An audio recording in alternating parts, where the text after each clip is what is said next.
Hello, everyone, and welcome to the Week 5 Legacy League's post-game report or show, sponsored by Burns Tires. Thank goodness I'm wearing cargo shorts because we have plenty of fun facts from tonight. All right, we had obviously great games tonight. I'm going to start off with a little BS&B sports look. BS&B came in undefeated. Sports look, a little tough loss last week. So what do you say? We finally look right. Most of us, at least. We picked against them pretty much every week, and we finally got right. They got bested by Sports Look. It was 55-43. It was a good game. It was a little bit chippy. Actually, it was a lot bit chippy. It was very aggressive, back and forth. Both teams chirping in each other's ears. It was fun to watch. Very gritty, very physical game, but gotta say, Sports Look looking good. Sports look looking great. They really are, and I am the one that chose BS&B, so I am in the wrong actually. So, all right. So yeah, Court 2, jumping into Court 2, Kakambas, another team who's hot coming into this week, facing off against a very tough Temptations team. How did that game play out? Well, they got cooled off this week. The Temptations took care of business like we thought they would. They got the 19-point victory. I actually think the loss of Nick Santorelli is hurting them. I think they were more dominant when they had him. I thought they would have won by a little bit more, but Carmine had 21 points. Kind of a lackluster performance from what we're used to seeing, which is 30 plus, especially against one of the weaker teams. So I have some reservations about them going forward without Nick. All right. Yeah, they look good to me. I mean, one of the Santorelli brothers losing the other Santorelli brothers obviously going to be a big hit for a Temptation. Yeah, however, the new addition, Chris Diaz, he had 10 points, 5 rebounds. He helped the team out in multiple ways, facilitated the ball, played defense, passed the ball. I think he's going to do well for the Temptations in the future. So we'll see what happens in the next few weeks. And they definitely will need Nick Santorelli along with Carmine just to see how well they play with Chris Diaz, the new addition. But we'll see. Totally agreed. Yep. All right, and I have another upset. My Titans squad. Did they pull it off against Goon Squad? They didn't. It was a really good game. Goon Squad ended up beating Titans. It was 57-50. It was a really close game, hard-nosed game, a lot of good defense. Actually, Goon Squad went into the half up 6. Third quarter started, Titans went on a 7-0 run, put up themselves by 1 point, and then fourth quarter it sort of backtracked a little bit. Goon put the foot back on the gas, closed it out, but it was probably the most inspiring performance we've seen from the Titans going forward. And I really do think that of our winless teams, they're most likely to next get a win. I think so. All right. You heard it first. I love it. All right, speaking of winless teams, I'm going to jump right to the game of the week.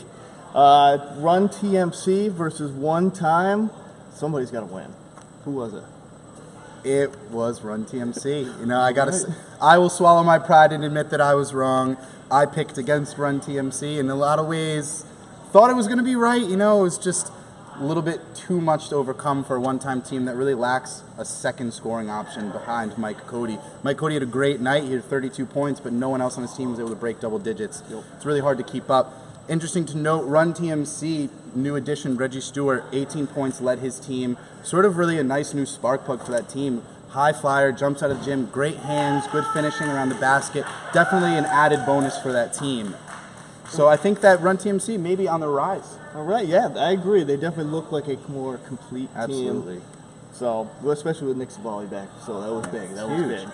So, all right, and another huge game. No Limit versus Serial Killers. Serial Killers are a little cold now. Could they right the ship a little bit and get back on the right track? Unfortunately, Adam Samuel's 45 points were not enough to get the Serial Killers the win. Wow. Tonight, No Limit got the victory 96-83. Offense, production off the charts once again. The big three, all over 20 points again tonight. Terrell Vargas had a triple-double, 27, 11, and 10 assists. John Rulan hit 8 threes to go for 29 points, and Howie Miller with 21. So they just keep rolling along. I think you're going to see this team in the championship. The Serial Killers, they've now dropped 3 straight after winning their first 2. We thought they were a very strong team. We haven't heard the last from them. I think that they're gonna show us what they're made of in the coming weeks. I think in a lot of ways, serial killer's schedule has sort of hurt them. I think that they, strength of schedule wise, they've had to play a lot of really tough teams. I don't think that their record really dictates their talent level, but it is interesting to note they have dropped now 3 in a row. So we'll have to see how they rebound going forward. I also have noticed that the serial killers have been a little lackadaisical on defense. Like Eric said, Adam Samuel couldn't get it done by himself. The 45 points, spectacular night for him, career high. But Tyron Coward and Will Hudson did not show up tonight, and that's the big part of how they lost. The Terrell Vargas, John Rulon, and Howie Miller clan really took over, supplied the momentum for the whole team, and brought this no-limit team 96 to the serial killers 83 points. So I was very impressed in the no limit, and I will not be surprised if they enter the championship against the Brotherhood, like Eric said. And as the season goes on, it's becoming more evident that the serial killers are lacking a good ball handler. Most of our better teams in the season have one guy that they can look to, bring the ball up, facilitate, and I think they're lacking that guy, and that's why they're struggling right now. Agreed. All right.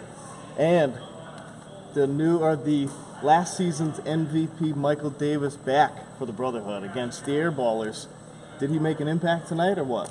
He definitely did. It was a Brotherhood 105, Airballers 51 shutout. Tim Adonti had 30 points with 14 from 17. I think all 14 buckets were slam dunks right under the basket. Michael Davis had 17 points coming off his first start, along with 14 assists, supplying and facilitating everyone on his team. However, I didn't see a lot from the Brotherhood team. They did not care. They knew they were coming in and playing an easy team, but they got an easy win. All right. Do you think this weak schedule for the Brotherhood in the beginning of the season is really going to play against them towards the end? Do you think these tougher teams are going to really put it to them towards the end? Or? I think that this week, for instance, I think it helps playing a weak team, right? Because Mike Davis missed the first quarter of the season. So I think getting his feet wet against a team that they know that they're confident and they can win, that helps. But I do think that, yes, they're going to have to play some of these other teams, up and coming, No Limit, Sports Looks, BS&Bs, good teams that are going to make them they're going to challenge them. Mm-hmm. But like we said, they haven't really played a lot of really tough teams. So I think going forward, it's important to see how they do match up against more competitive I am a little teams. Disappointed because Brotherhood did play No Limit first game of the season. And who knows what could have happened the first game. They didn't have the same team chemistry as they do in week 5. Mm-hmm. So who knows what will happen in the playoffs and the second half of the season. But the No Limit looked a little different first week compared to this week. And I expect a lot more coming from No Limit in the next few weeks. All right. Eric?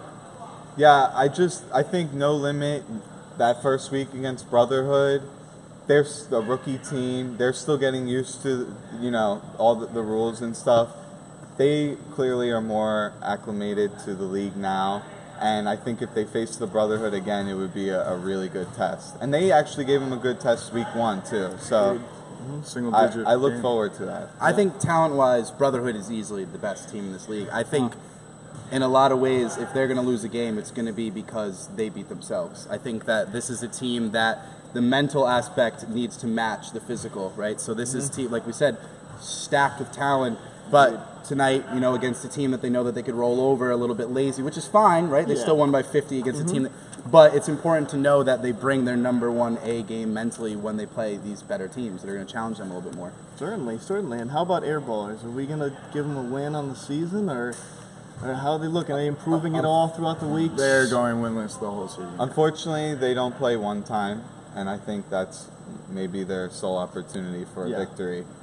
So they can't bring the ball down the court. Jalen Smalls is the only one that can, and if you double guard him all the way, full court press, it's not going to happen. They're going to have a hard time getting the ball in the net. So I don't expect much. In the game against Brotherhood, they adjusted in the second half, really keying in on his left hand, Jalen Smalls, and they were able to limit him too. So as more teams pick up on that, I think they're not going to have trouble scoring. Yeah, a team with only one option is pretty easy to game plan for, right? If you take their one guy out of it and you know that they don't have any other scoring threats, it's pretty easy to make them a one-dimensional team. So. The rest of the team literally looks scared having the ball in their hands. And Smalls is facilitating all over the place. Great passing, and they're just not finishing. So you really got to feel for them. Beautiful. All right, guys, that's it for week 5.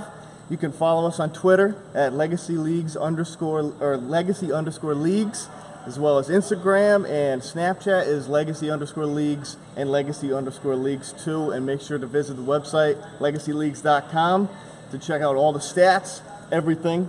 All right, guys, thank you for joining us, and have a great night.